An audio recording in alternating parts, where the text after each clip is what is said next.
Hello, Namaste.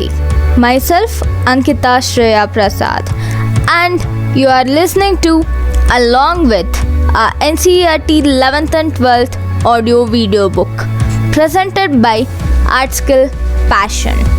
Chapter-6 Electromagnetic Induction.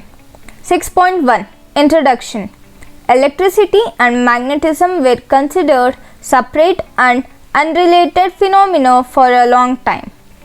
In the early decades of the 19th century, experiments on electric current by Oyster, Ampere, and a few others established the fact that electricity and magnetism are interrelated. They found that moving electric charges produce magnetic fields. For example, an electric current deflects a magnetic compass needle placed in its vicinity. This naturally raises the questions like, is the converse effect possible? Can moving magnets produce electric currents? Does the nature permit such a relation between electricity and magnetism? The answer is resounding yes. The experiments of Michael Faraday in England and Joseph Henry in USA, conducted around 1830, demonstrated conclusively that electric currents were induced in closed coils when subjected to changing magnetic fields. In this chapter, we will study the phenomena associated with changing magnetic fields and understand the underlying principles. The phenomenon in which electric current is generated by varying magnetic fields is appropriately called electromagnetic induction. When Faraday first made public his discovery that relative motion between a bar magnet and a wire loop produced a small current in the later, he was asked what is the use of it. His reply was, what is the use of a newborn baby? The phenomenon of electromagnetic induction is not merely of theoretical or academic interest but also of practical utility. Imagine a world where there is no electricity, no electric lights, no trains, no telephones, and no personal computers. The pioneering experiments of Faraday and Henry have led directly to the development of modern-day generators and transformers.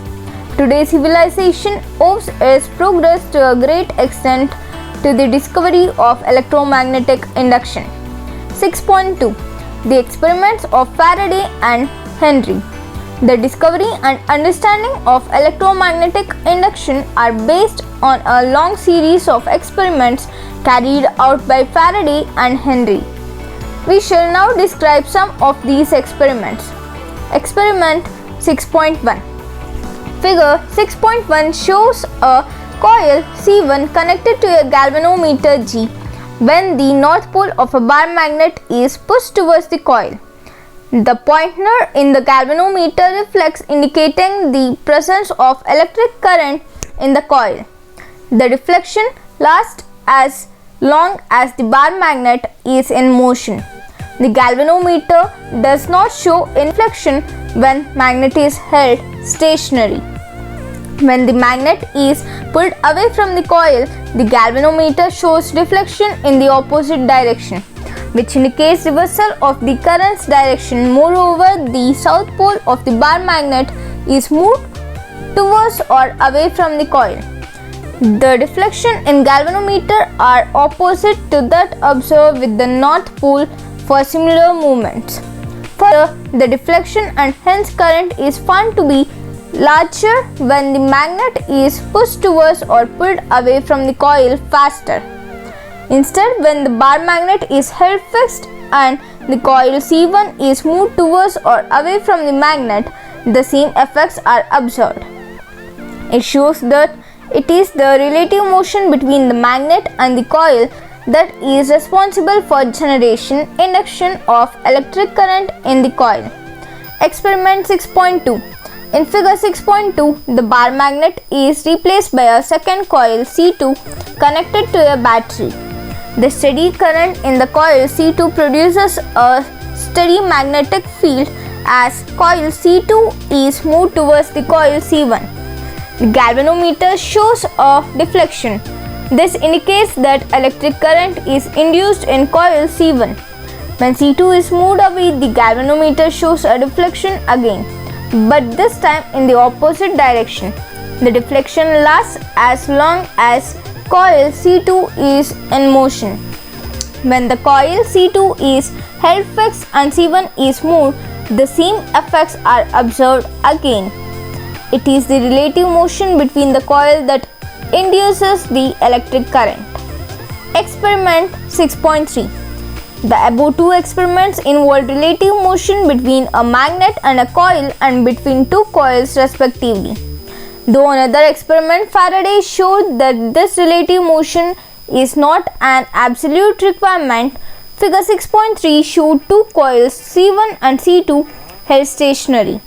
Coil C1 is connected to galvanometer G while the second coil C2 is connected to a battery through a tapping key K. It is observed that the galvanometer shows a momentary deflection when tapping key K is pressed. The pointer in the galvanometer returns to 0 immediately. If the key is held pressed continuously, there is no deflection in the galvanometer. When the key is released, a momentary deflection is observed again.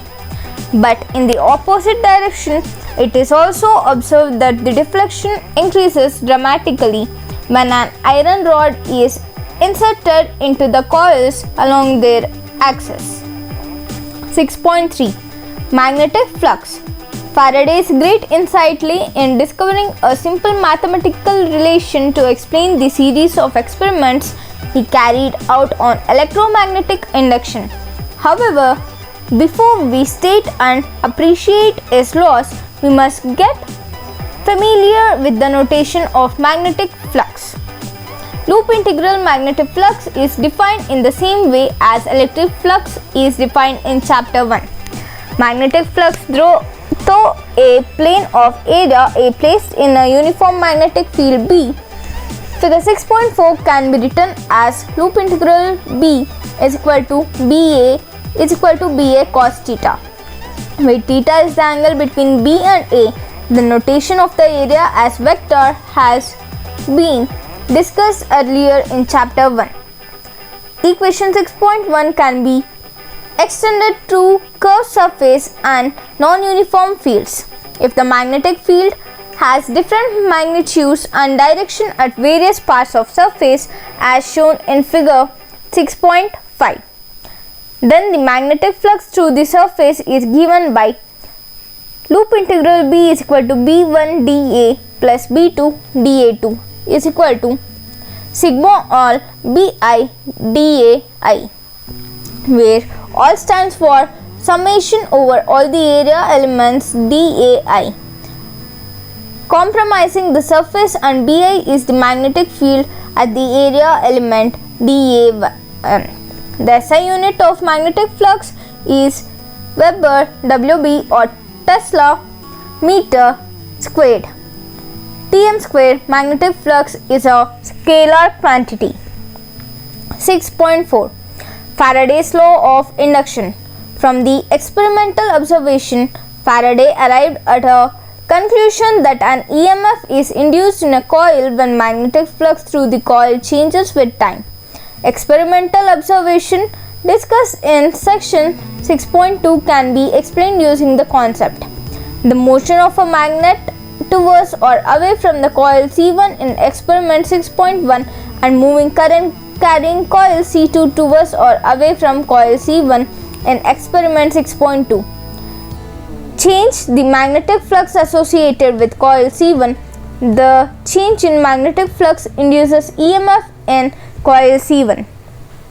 It was this induced EMF which caused electric current to flow in a coil C1, and though the galvanometer, a possible explanation for the observation of experiment 6.3 is as follows.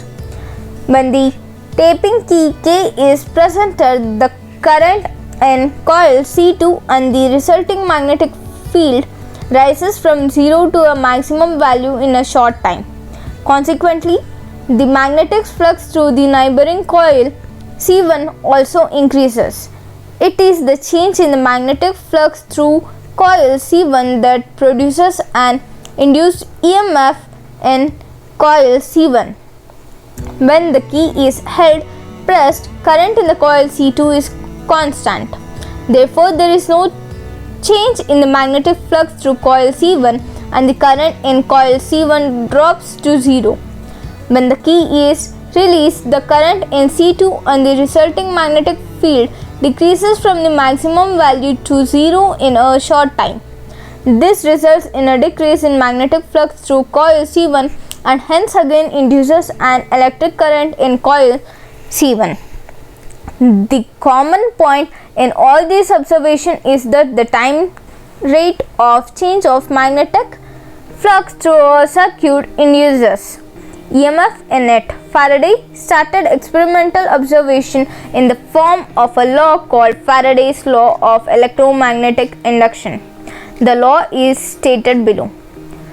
Note that the sensitive electrical instruments in the vicinity of an electromagnet can be damaged due to the induced EMF and the resulting currents when the electromagnet is turned on or off. The magnitude of the induced EMF in a circuit is equal to the time rate of change of magnetic flux through the circuit. Mathematically, the induced EMF is given by epsilon is equal to d integral B divided by dt. The negative sign indicates the direction of epsilon and hence the direction of current in a closed loop. This will be discussed in detail in the next session. In the case of closely wound coil of n turns, change of flux associated with each turn is same.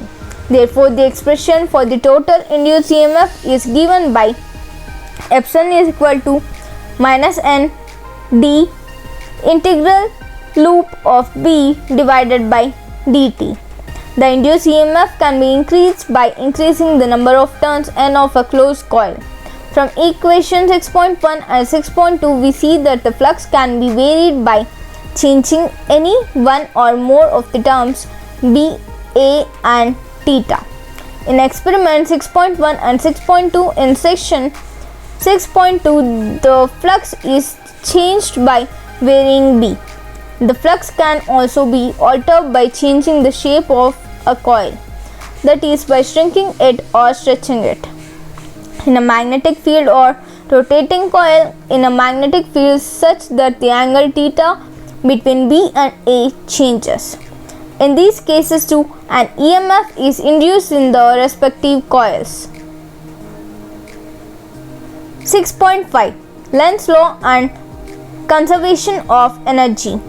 In 1834, German physicist Heinrich Friedrich Lenz 1804 to 1865 deduced a rule known as Lenz's law, which gives the polarity of the induced EMF in a clear and concise fashion. The statement of the law is the polarity of induced EMF is such that it tends to produce a current which opposes the change in magnetic flux that produces it. The negative sign shown in equation 6.3 represent this effect. We can understand Lenz's law by examining experiment 6.1 in section 6.2.1. In figure 6.1, we see that the north pole of a bar magnet is being pushed towards the closed coil. As the north pole of the bar magnet moves towards the coil, the magnetic flux through the coil increases. Hence, current is induced in the coil in such a direction that it opposes the increase in flux. This is possible only if the current in the coil is in a counterclockwise direction with respect to an observer situated on the side of magnet. Note that magnetic movement associated with this current has north polarity towards the north pole of approaching magnet. Similarly, if the north pole of magnet is being withdrawn from the coil, the magnetic flux through the coil will decreases. To counter this decreases in magnetic flux, the induced current in the coil flows in clockwise direction and its south pole faces the receding north pole of the bar magnet. This would result in an attractive force which opposes the motion of magnet and the corresponding decrease in flux. What will happen if an open circuit is used in place of the closed loop in the above example? In this case too, an EMF is induced across the open ends of the circuit. The direction of the induced EMF can be found using Lenz's law. Consider figure 6.6 A and B. They provide an easier way to understand the direction of induced current. Note that the direction shown by and indicate the direction of the induced currents. A little reflection on this matter should convince us on the correctness of Lenz's law. Suppose that the induced current was in the direction opposite to the one depicted in figure 6.6a. In that case, the south pole due to the induced current will face the approaching north pole of the magnet. The bar magnet will then be attracted towards the coil at an ever increasing acceleration. A gentle push on the magnet will initiate the process, and its velocity and kinetic energy will continuously increase without expending any energy. If this can happen, one could construct a perpetual motion machine by a suitable arrangement. This violates the law of conservation of energy and hence can not happen. Now consider the correct case shown in figure 6.6a. In this situation, the bar magnet experiences a repulsive force due to the induced current. Therefore, a person has to do work in moving the magnet. Where does the energy spent by the person go? This energy is dissipated by Joule's heating producing by the induced current. 6.6 Motional electromotive force. Let us consider a straight conductor moving in a uniform and time independent magnetic field. Figure 6.10 show a rectangular conductor PQRS in which the conductor PQ is free to move. The rod PQ is moved towards the left with a constant velocity v as shown in the figure. Assume that there is no loss of energy due to friction. PQRS forms a closed circuit enclosing an area that changes as PQ moves. It is placed in a uniform magnetic field B which is perpendicular to the plane of this system.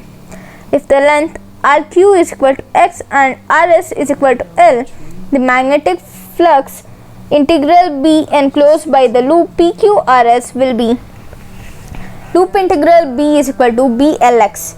Since X is the changing with time the rate of change of flux, loop integral B will induce an EMF given by epsilon is equal to minus D epsilon B by dt is equal to minus D by dt BLX is equal to minus BL dx by dt is equal to BLV, where we have used dx by dt is equal to minus V, which is the speed of the conductor PQ.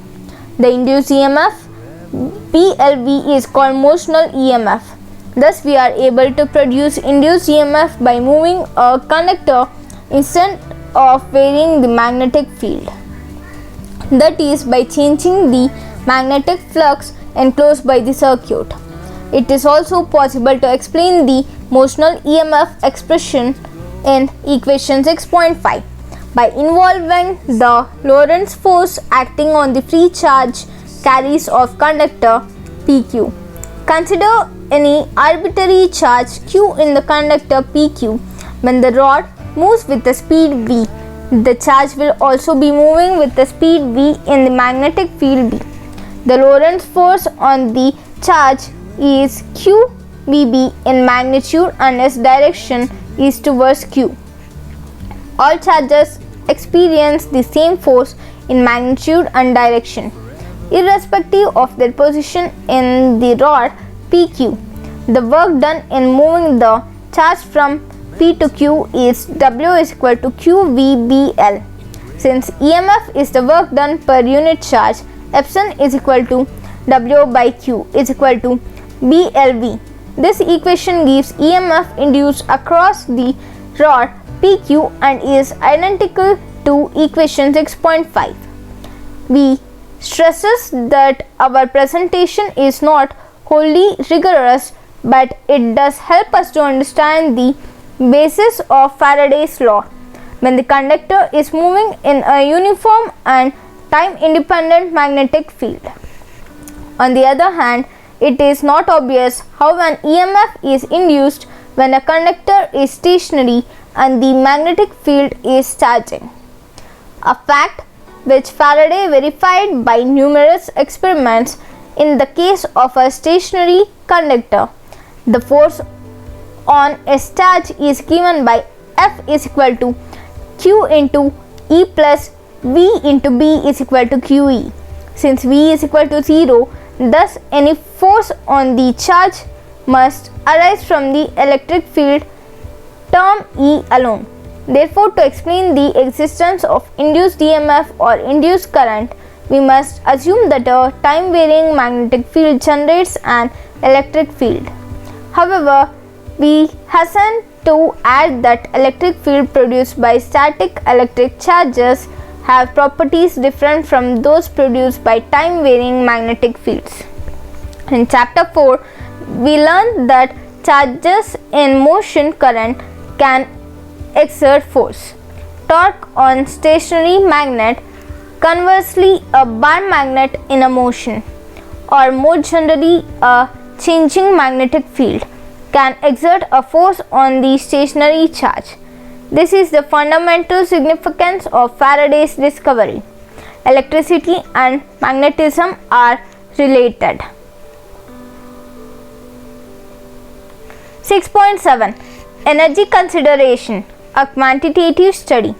In section 6.5, we discuss qualitatively that Lenz's law is consistent with the law of conservation of energy. Now we shall explore this aspect further with a concrete example. Let R be the resistance of movable arm PQ of the rectangular conductor shown in figure 6.10. We assume that the remaining arms QR, RS and SP have negligible resistance compared to R. Thus, the overall resistance of the rectangular loop is R, and this does not change as PQ is moved. The current I in the loop is I is equal to epsilon by R is equal to BLV by R. On account of the presence of the magnetic field, there will be a force on the arm PQ. This force I into 1 into B is directed outwards in the direction opposite to the velocity of the rod. The magnitude of this force is F is equal to ILB is equal to B square L square V by R. Where we have used equation 6.7, note thus that force arises due to drift velocity of charges responsible for current along the rod and the consequent Lorentz force acting on them. Alternatively, the arm PQ is being pushed with a constant speed V. The power field required to do this is P is equal to FV is equal to B square L square V square by R. The agent that does this work is mechanical. Where does this mechanical energy go? The answer is it is dissipated as Joule heat and is given by Pj is equal to I square R is equal to BLV divided by R whole square into R is equal to B square L square V square by R, which is identical to equation 6.8. Thus, mechanical energy which was needed to move the arm PQ is converted into electrical energy, the induced EMF, and then to thermal energy. There is an interesting relationship between the charge flow through the circuit and the change in the magnetic flux from Faraday's law. We have learned that the magnitude of induced EMF is epsilon is equal to delta loop integral B divided by delta T. However, mod epsilon is equal to IR is equal to delta Q by delta T into R. Thus, delta Q is equal to delta loop integral B by R. 6.8 Eddy's current. So far, we have studied the electric current induced in well-defined paths in conductors like circular loops. Even when bulk pieces of conductors are subjected to changing magnetic flux, induced currents are produced in them. However, their flow pattern resembles swirling eddies in water. This effect was discovered by physicist Foucault 1819 to 1868, and these currents are called Eddy's current. Consider the apparatus shown in figure 6.13. A copper plate is allowed to swing like a simple pendulum between the pole piece of a strong magnet. It is found that the motion is damped, and in a little while the plate comes to a halt in the magnetic field. We can explain this phenomenon on the basis of electromagnetic induction. Magnetic flux associated with the plate keeps on changing as the plate moving in and out of the region between magnetic poles. The flux changing induces Eddy's current in the plate. Direction of Eddy's current are opposite when the plate swing in the region between the poles and when it swing out of the region. If rectangular slots are made in the copper plate as shown in figure 6.14, area available to the flow of Eddy's current is less. Thus, the pendulum plate with holes or slot reduces electromagnetic damping and the plate swing more freely. Note that magnetic moments of the induced current, which opposes the motion, depend upon the area enclosed by the currents. Recall equation M is equal to IA in Chapter 4. This fact is helpful in reducing Eddy's current in the metallic cores of transformers, electric motors, and other such devices in which a coil is to be wound over metallic core. Eddy's current are undesirable since they heat up the core and dissipate electrical energy in the form of heat. Eddy's currents are minimized by using laminations of metal to make a metal core. The laminations are separated by an insulating material like lacquer. The plane of the laminations must be arranged parallel to the magnetic field so that they cut across the Eddy's current paths. This arrangement reduces the strength of the Eddy's current since the dissipation of electrical energy into heat depends on the square of the strength of electric current. Heat loss is substantially reduced. Eddy's currents are used to advantage in certain applications like magnetic braking in trains. Strong electromagnets are situated above the rails in some electrically powered trains. When the electromagnets are activated, the eddy currents introduced in the rails oppose the motion of the train. As there are no mechanical linkage, the braking effect is smooth. Second, electromagnetic damping. Certain galvanometers have a fixed core made of non-magnetic metallic material. When the coil oscillates, the Eddy's current generated in the core oppose the motion and bringing the coil to rest quickly. Third, induction furnace. Induction furnace can be used to produce high temperatures and can be utilized to prepare alloys by melting the constituent metals. A high frequency alternating current is passed through a coil which surrounds the metals to be melted. The eddies current generated in the metal produce high temperature sufficient to melt it. Fourth, electric power meters. The shiny metallic discs in the electric power meter analog type rotates due to the eddies current. Electric currents are induced in the disc by the magnetic field produced by sinusoidally varying currents in a coil.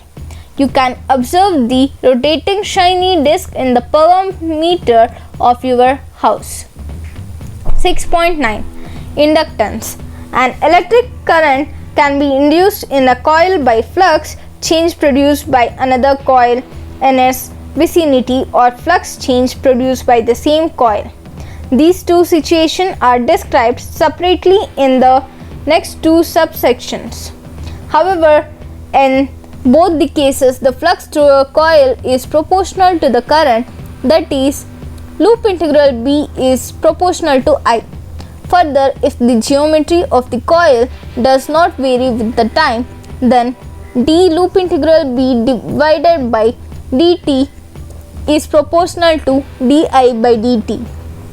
For a closely wound coil of n turns, the same magnetic flux is linked with all the turns. When the flux loop integral B through the coil changes, each turn contributes to the induced EMF. Therefore, a term called flux linkage is used, which is equal to n loop integral B for a closely wound coil, and in such a case n loop integral B is directly proportional to I. The constant proportionality in this reaction is called inductance.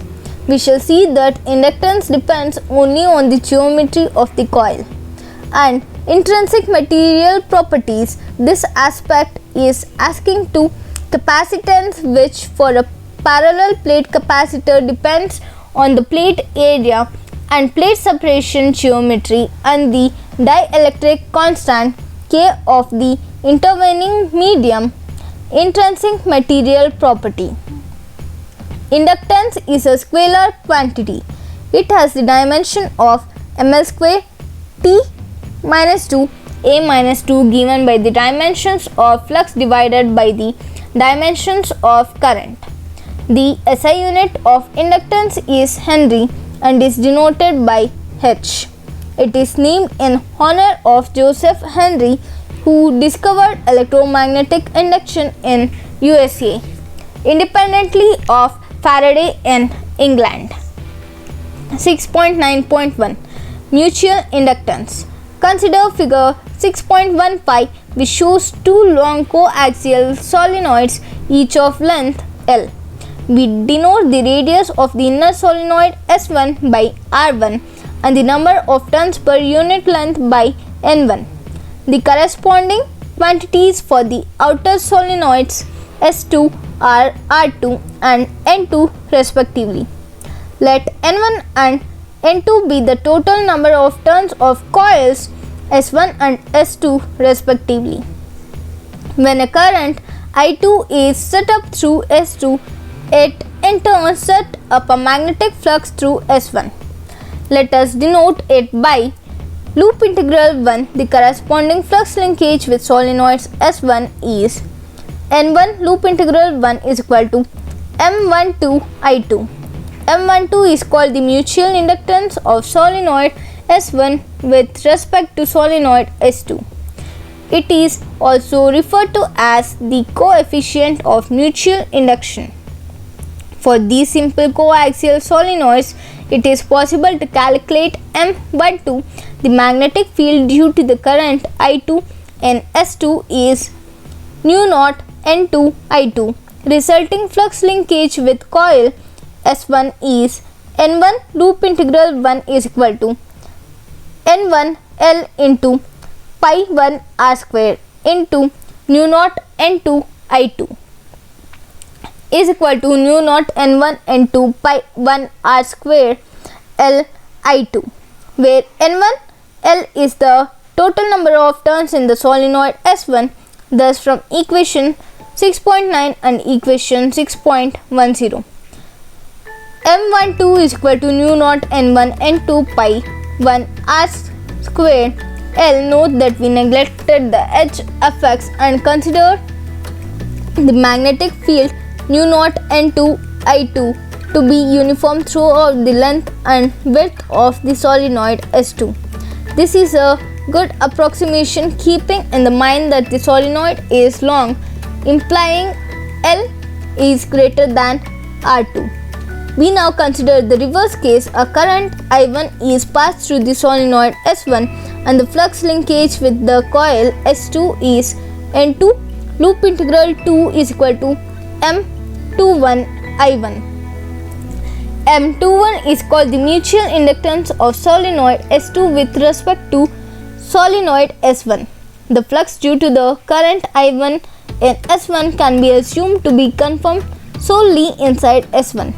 Since these solenoids are very long, this flux linkage with solenoid S2 is N2. Loop integral 2 is equal to N2L into pi R1 square into nu naught N1 I1, where N2L is the total number of turns of S2.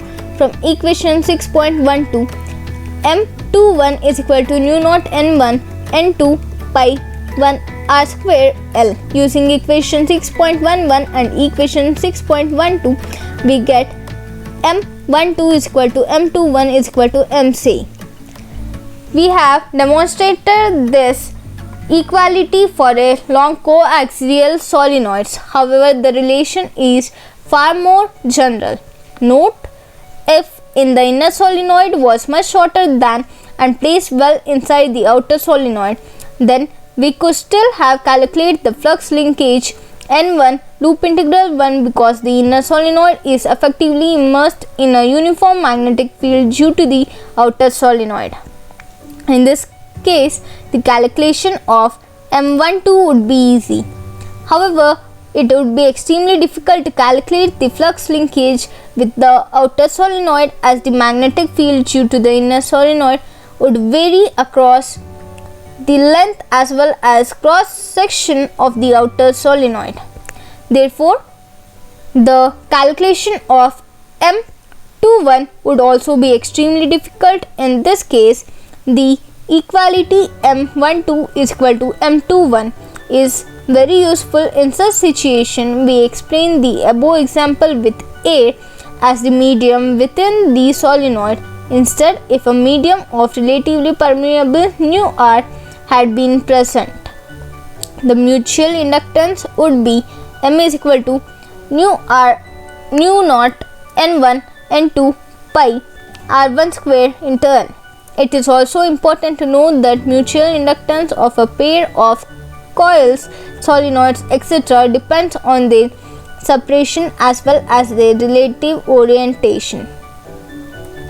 Now let us recollect experiment 6.3 in section 6.2. In that experiment, EMF is induced in coil C1.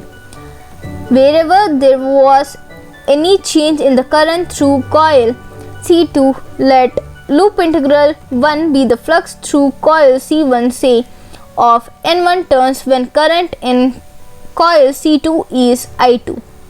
Then from equation 6.9, we have N1 loop integral 1 is equal to Mi square. For currents varying with the time, d into N1 loop integral 1 by dt is equal to d into Mi square Mi2 divided by dt. Since induced EMF in coil C1 is given by epsilon 1 is equal to minus d into N1 into loop integral 1 by dt, we get epsilon 1 is equal to minus m di2 by dt. It shows that varying current in a coil can induce EMF in a neighboring coil. The magnitude of the induced EMF depends upon the rate of change of current and mutual inductance of the two coils. 6.9.2 Self-Inductance. In the previous subsection, we consider the flux in one solenoid due to the current in the other, it is also possible that EMF is induced in a single associated coil due to the change of flux through the coil by means of varying the current through the same coil. This phenomenon is called self-induction. In this case, flux linkage through a coil of N turns is proportional to the current through the coil and is expressed as N loop integral B is directly proportional to I. N loop integral B is equal to Li, where constant of proportionality L is called self-inductance of the coil. It is also called the coefficient of self-induction of the coil. When the current is varied, the flux linked with the coil also changes and an EMF is induced in the coil. Using equation 6.15, the induced EMF is given by epsilon is equal to minus d into N loop integral B by dt is equal to loop epsilon is equal to minus L di by dt. Thus, the self-induced EMF also opposes any change, increases or decreases of current in the coil. It is possible to calculate the self-inductance for circuits with sample geometries. Let us calculate the self-inductance of a long solenoid of cross-sectional area A and length L, having N turns per unit length. The magnetic field due to a current I flowing in the solenoid is B is equal to nu naught Ni, neglecting H Fx as before. The total flux linked with the solenoid is N loop integral B is equal to NL into nu naught Ni into A, nu naught N squared ALI, where NL is the total number of turns. Thus, the self-inductance is L is equal to N loop integral B by I is equal to nu naught N squared AL. If you fill the inside of the solenoid with a material of relative permeability nu R, for example soft iron, which has a high value of relative permeability, then L is equal to nu or nu naught N squared AL. The self-inductance of the coil depends on its geometry and on the permeability of the medium. The self-induced EMF is also called the back EMF as it opposes any change in the current in a circuit. Physically, the self-inductance plays the role of inertia. It is the electromagnetic analog of mass in mechanics, so work needs to be done against the blank EMF epsilon in establishing the current. This work done is stored as magnetic potential energy. For the current I at an instant in a circuit, the rate of work done is dW by dt is equal to mod epsilon I. If we ignore the resistive losses and consider only inductive effect, then using equation 6.16, dW by dt is equal to Li di by dt. Total amount of work done in establishing the current I is W integral dW is equal to I0 integral Li di. Thus, the energy required to build up the current I is W is equal to 1 by 2 Li square. The expression reminds us of mv square by 2 for the mechanical kinetic energy of a particle of masses m, and shows that L is analogous to m, that is, L is electrical inertia and opposes growth and decay of current in the circuit. Consider the general case of currents flowing simultaneously in two nearby coils. The flux linked with one coil will be the sum of two fluxes which exist independently. Equation 6.9 would be modified into N1 loop integral 1 is equal to M11 I1 plus M12 I2, where M11 represent inductance due to the same coil. Therefore, using Faraday's law, epsilon 1 is equal to minus M11 di1 by dt minus M12 di square by dt. M11 is the self-inductance and is written as L1. Therefore, epsilon 1 is equal to minus L1 di1 by dt minus M12 di square by dt. 6.10 AC generator. The phenomenon of electromagnetic induction has been technologically exploited in many ways. As exceptionally important application is the generation of alternating current AC. The modern AC generator with a typical output capacity of 100 MW is a highly evolved machine. In this section, we shall describe the basic principle behind this machine. The Yugoslav inventor Nikola Tesla is created with the development of the machine.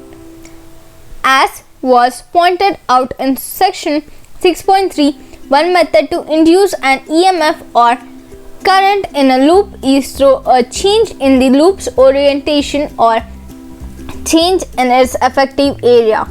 As the coil rotates in a magnetic field B, the effective area of the loop, the path perpendicular to the field, is A cos theta, where theta is the angle between A and B.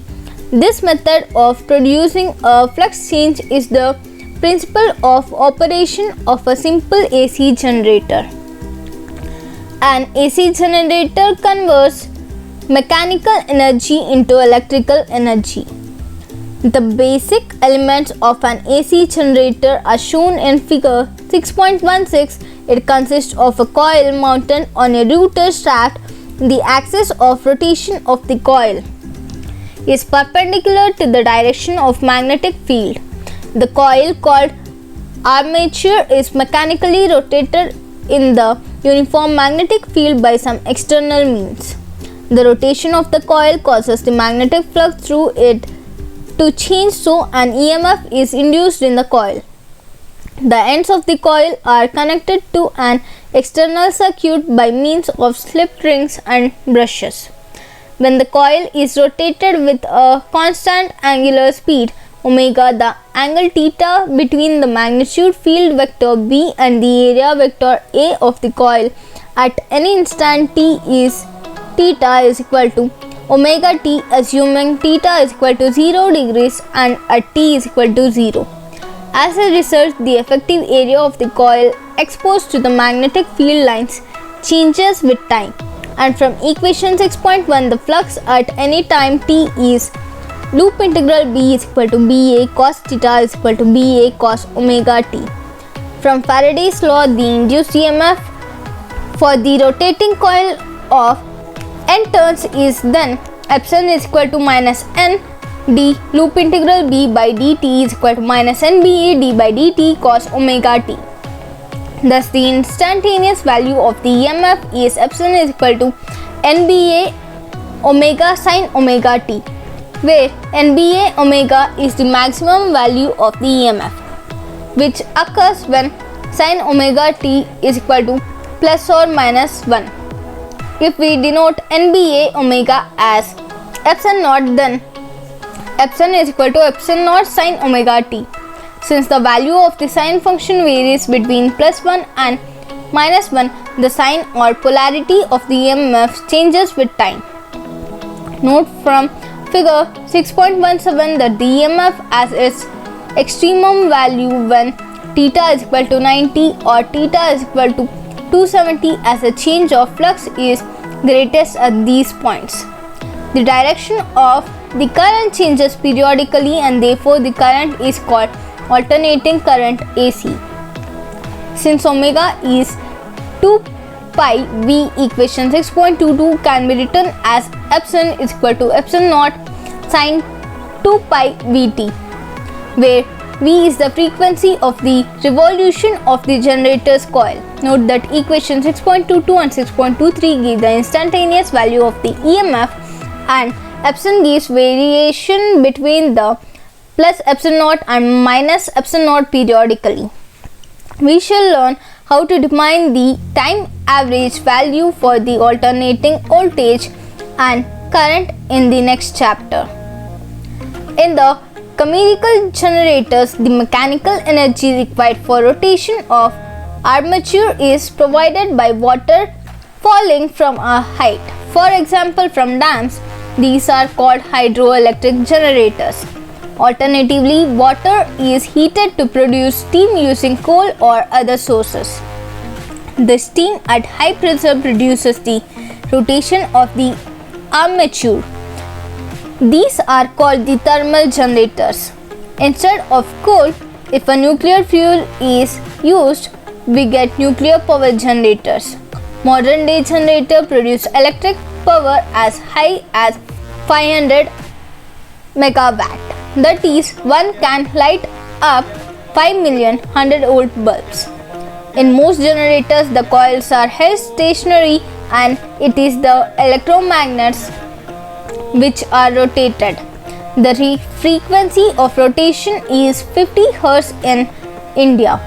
In certain countries such as USA, it is 60 Hz.